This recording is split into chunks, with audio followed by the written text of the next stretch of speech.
সংস্কারে যেসব বিষয়ে রাজনৈতিক দলগুলো ঐকমত্য হয়েছে তা জাতির সামনে উপস্থাপন করে দ্রুত জাতীয় নির্বাচনের রোডম্যাপ ঘোষণার দাবি জানিয়েছে বিএনপি। দলের স্থায়ী কমিটির সদস্য আমির খসরু মাহমুদ চৌধুরী এমন দাবি জানিয়ে বলেন, নির্বাচন নিয়ে জাতির মধ্যে যে সংশয় তৈরি হয়েছে তা অন্তর্বর্তী সরকারকে দূর করতে হবে। চেয়ারপারসনের গুলশান কার্যালয়ে বাংলাদেশ জাতীয় পার্টি বিজেপির সাথে বৈঠক শেষে তিনি এসব কথা বলেন। বিজেপির চেয়ারম্যান আন্দালিব রহমান পার্থ বলেন, সংস্কার প্রয়োজন, তবে এর দোহাই দিয়ে নির্বাচনকে বিলম্বিত করা গ্রহণযোগ্য হবে না। রিপোর্ট কামরুজ্জামান রাজীবের। চলতি বছরের ডিসেম্বরের মধ্যে জাতীয় নির্বাচনের দাবি আদায়ে সমমনা দল ও জোট নেতাদের সাথে বৈঠক করছে বিএনপির হাইকমান্ড। এরই ধারাবাহিকতায় আন্দালিব রহমান পার্থর নেতৃত্বাধীন বাংলাদেশ জাতীয় পার্টি বিজেপির সাথে বিএনপির লিয়াজু কমিটির এই বৈঠক। পরে সংবাদ সম্মেলনে বিএনপির স্থায়ী কমিটির সদস্য আমির খসরু মাহমুদ চৌধুরী বলেন, দেশের মানুষ জাতীয় নির্বাচনের মাধ্যমে দ্রুত গণতান্ত্রিক ব্যবস্থায় ফিরতে চায়। যেখানে ঐক্যমত হয়েছে সেগুলোর বাইরে সংস্কার করার কোনো সুযোগ নাই। এর বাইরে যেটা করতে যাবে সেটা আপনাকে ডেমোক্রেটিক প্রসেসের মাধ্যমে আসতে হবে, নির্বাচনের প্রক্রিয়ার মাধ্যমে আসতে হবে, জনগণের ম্যান্ডেট নিয়ে আসতে হবে। সুতরাং যেগুলো ঐক্যমত হয়েছে এই বিষয়গুলো জাতির সামনে কেন তুলে ধরা হচ্ছে না, এটাই প্রশ্ন। জাতিকে জানান কোথাও ঐক্যমত হয়েছে, জাতি জানুক, এবং ওই ঐক্যমতের ভিত্তিতে আমরা সনদ সই করে দিয়ে নির্বাচনের দিকে এগিয়ে যাই। খুব সহজ ব্যাপার, এর বাইরে যাওয়ার তো কোনো সুযোগ নাই। এ সময় বিজেপি চেয়ারম্যান আন্দালিব পার্থ বলেন, সংস্কারের নামে দীর্ঘদিন দেশের মানুষকে ভোটাধিকার বঞ্চিত রাখা যাবে না। সদিচ্ছা থাকলে ডিসেম্বরের আগেই নির্বাচন সম্ভব। ডিসেম্বর থেকে জুনের মধ্যে নির্বাচন হবে, এই ধরনের আনসার্টেনিটি থেকে দেশকে কোনোদিনও একটা সরকার ঠেলে দিতে পারে না। একটা নির্বাচনী রোডম্যাপ কংক্রিট থাকতে হবে। যেগুলি সংস্কার শর্টকাট করে যেগুলি একমত হয়েছে সেগুলি নিয়ে একটা সনদ করাই যেতে পারে, সবাই সাইন করতে পারে এবং তারপরে এগিয়ে যেতে পারে। কারণ জনসম্পৃক্ত কোনো সংস্কার আগামী সরকার যদি ছুটে ফেলে দেয় তাহলে জনগণ তাকে প্রত্যাখ্যান করবে। এদিকে দেশের গণতন্ত্র ও মানবাধিকার ধ্বংসের মূল কারিগর হিসেবে অভিযুক্ত করে সাবেক প্রধান বিচারপতি এবিএম খায়রুল হকের বিচারের দাবি জানিয়েছে জাতীয়তাবাদী আইনজীবী ফোরাম। সংবাদ সম্মেলনে দেশের উচ্চ ও অধস্তন আদালত থেকে ফ্যাসিবাদের দোষর বিচারকদের অপসারণের দাবি জানান ফোরামের সভাপতি জয়নুল আবদিন। বাংলাদেশের বিচার বিভাগ গণতন্ত্র ধ্বংসের মূল কারিগর সাবেক প্রধান বিচারপতি জনাব এবিএম খায়রুল হককে অবিলম্বে গ্রেপ্তারের এবং বিচারের মুখোমুখি করতে হবে। দাবি আদায়ে 29 এপ্রিল সুপ্রিম কোর্ট সহ সারা দেশের আদালতে বিক্ষোভের কর্মসূচি ঘোষণা করা হয়। অংশীজনদের ঐকমত্যের বিষয়গুলো নিয়ে জুলাই সনদ হওয়ার উচিত বলে মনে করে গণসংহতি আন্দোলন। ঐকমত্য কমিশনের সাথে বৈঠকে দলের এই অবস্থানের কথা জানিয়ে প্রধান সমন্বয়কারী জুনায়েদ সাকি যেসব বিষয়ে রাজনৈতিক দলগুলোর দ্বিমত রয়েছে তা নিয়ে জনগণের কাছে যাওয়ার প্রস্তাব দেন তিনি। জাতীয় সংসদের এলডি হলে বৈঠক সূচনা বক্তব্যে ঐকমত্য কমিশনের সহসভাপতি আলী রিয়াজ ফ্যাসিবাদ বিরোধী ঐক্য ধরে রাখতে সবার প্রতি আহ্বান জানান করেছেন মাজহারুল হক মুহাজির। রাজনৈতিক দলগুলোর সাথে জাতীয় ঐকমত্য কমিশনের ধারাবাহিক আলোচনায় জাতীয় সংসদ ভবনের এলডি হলে যোগ দেয় গণসংহতি আন্দোলন। সূচনা বক্তব্যে ঐকমত্য কমিশনের সহসভাপতি আলী রিয়াজ দেশ ও জনগণের কল্যাণে রাষ্ট্র সংস্কারে রাজনৈতিক দলগুলোর ইতিবাচক সাড়া দেয়ায় ধন্যবাদ জানান। এই ঐক্য বজায় রেখে এই ঐক্যের যে মূল চেতনা সেটাকে ধারণ করে আমাদেরকে অগ্রসর হতে হবে।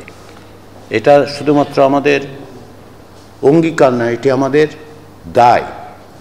এ সময় গণসংহতি আন্দোলনের নেতারা জানান, সংস্কার কমিশনগুলোর 166 সুপারিশের মধ্যে 108 পৃষ্ঠিতে একমত তাদের দল।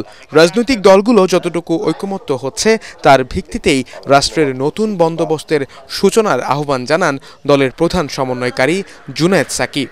সব মশার বিরুদ্ধে সুরক্ষা দিতে এলো বসুন্ধরা এক্সট্রিম অ্যারোসল, মশার বিরুদ্ধে এক্সট্রিম সুরক্ষা। সংবিধান এবং সংবিধান সংশ্লিষ্ট বিষয় নির্বাচন ছাড়া সংস্কার সম্ভব নয়। যারা বলেন সেটা তাদের ব্যাখ্যা। আমরা মনে করি না যে সংবিধান এবং সংবিধান সংশ্লিষ্ট বিষয় নির্বাচন ছাড়া কোনো পরিবর্তন করা যায়। আর তার বাইরে যত বিষয় আছে, প্রশাসনিক অন্যান্য নির্বাচন আইন সংক্রান্ত, নির্বাচনী যে সমস্ত বিধিবিধান সংক্রান্ত এবং আইন শৃঙ্খলা বাহিনী সংক্রান্ত দুর্নীতি দমন বিষয় ইত্যাদি সমস্ত প্রশ্নে বর্তমান অন্তর্বর্তী সরকারি নির্বাহী আদেশে সেগুলোকে বাস্তবায়ন করতে পারে। পরে বৈঠকে অংশ নিতে ঐকমত্য কমিশনে আসেন জাতীয় সমাজতান্ত্রিক দল জেএসটি। একটা নতুন রাজনৈতিক বন্দোবস্ত তৈরি করবার জন্য যে জাতীয় সনদ তৈরি করা দরকার, সেই সনদটি আমরা বলছি মিনিমাম কমন ঐকমত্য যেখানে তৈরি হবে তার মধ্য দিয়ে সেটি করা দরকার। দলের সাধারণ সম্পাদক শহীদউদ্দিন মাহমুদ স্বপন সহ 7 সদস্যের প্রতিনিধি দল এই বৈঠকে অংশ নেন। মসহারুল হক মুহাজির, এটিএন বাংলা, ঢাকা। আগামী ত্রয়োদশ জাতীয় সংসদ নির্বাচন অন্তর্ভুক্তিমূলক দেখতে চায় international institute for democracy and electoral assistant IDEA। একই সঙ্গে অবাধ, সুষ্ঠু ও নিরপেক্ষ নির্বাচনের উপর জোর দিয়েছে প্রতিষ্ঠানটি। সকালে IDEA এর এশিয়া প্যাসিফিক অঞ্চলের ডিরেক্টর লিনা রিখিলা তমাং প্রধান নির্বাচন কমিশনার AMM নাসির উদ্দিনের সঙ্গে বৈঠক করে এসব কথা বলেন। তিনি জানান, CSEর সঙ্গে আগামী নির্বাচনের প্রস্তুতি নিয়ে আলোচনা হয়েছে। একই সঙ্গে সংস্কার বিষয়ে অগ্রগতিও জানিয়েছেন প্রধান নির্বাচন কমিশনার। বর্তমান কমিশনের দায়িত্ব জনগণের প্রত্যাশা অনুযায়ী নির্বাচন আয়োজন করা। এর মধ্য দিয়ে দেশের গণতন্ত্র পুনঃপ্রতিষ্ঠা হবে বলেও আশা করেন Lina রিখিলা Tamang. Public expectation now is that these new elections will be free, fair, credible, but also representative, inclusive, and will then pave the way for the really transformative reforms. And basically resetting, as the saying goes here, resetting Bangladesh's democracy. আগামীতে দেশের vote কেন্দ্রগুলোতে CC camera ও প্রধান উপদেষ্টার roadmap অনুযায়ী নির্বাচন চেয়েছে জামায়াতে ইসলামী। CC ক্যামেরার জন্য ইউরোপীয় ইউনিয়নের সহায়তাও চেয়েছে দলটি। রাজধানীর মগবাজারে দলের কেন্দ্রীয় কার্যালয়ে ইউরোপীয় ইউনিয়নের হাইকমিশনার মাইকেল মিলারের নেতৃত্বে প্রতিনিধি দলের সঙ্গে বৈঠকে এসব দাবি জানানো হয়। এতে জামায়াতের পক্ষে নেতৃত্ব দেন দলের আমির ডাক্তার শফিকুর রহমান। পরে বৈঠকের বিষয়বস্তু নিয়ে সংবাদ মাধ্যমের সাথে কথা বলেন নায়েবে আমির ডাক্তার সৈয়দ আবদুল্লাহ মোহাম্মদ তাহের। তিনি বলেন, গণতন্ত্র, সংখ্যালঘু ও নারী বিষয়ে জামায়াতের অবস্থান ইউরোপীয় ইউনিয়নকে জানিয়েছেন তারা। নারী সংস্কার কমিশনের সুপারিশের বিষয়ে দলের আপত্তির জায়গাটি পরিষ্কার করেন জামায়াতের এই নেতা। প্রত্যেকটি বুথে ইলেকশনে সিসি ক্যামেরা যাতে সংযোজিত থাকে আমরা এটা প্রস্তাব করেছি, তারা এই প্রস্তাবকে এনকারেজ করেছে। রাজনীতিতে মহিলাদের অংশগ্রহণের ব্যাপারে আমাদের সমর্থন, আমরা বলছি এক্ষেত্রে আমরা খুবই উদার। আমাদের মহিলা পার্লামেন্ট মেম্বার ছিল, এখন আমাদের দলের 43% মহিলা সদস্য আছে। আমরা বলেছি যে মাননীয় প্রধান উপদেষ্টা যে লাইন দিয়েছেন টাইম লাইন নির্বাচনের ব্যাপারে, আমরা সেটাকে সমর্থন করি।